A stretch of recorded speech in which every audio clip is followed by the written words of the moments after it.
somehow, in some shape or form, try to do something in return, or kung ikaw yung tumulong in the past, sabihin mo, tinulungan kita dito, kailangan may gawin ka sa akin in return, or else.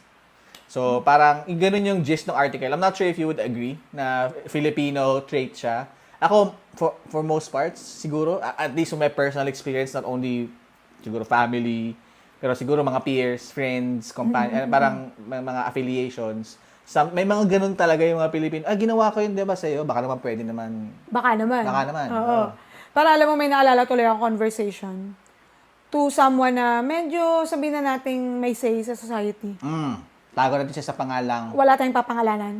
Oo, kasi baka ito na yung huling podcast. Hindi naman, someone lang na parang may maliit na pabor na hinihingi yung kaibigan ko sa kanya. As in, help lang. Etong si Franny na isa,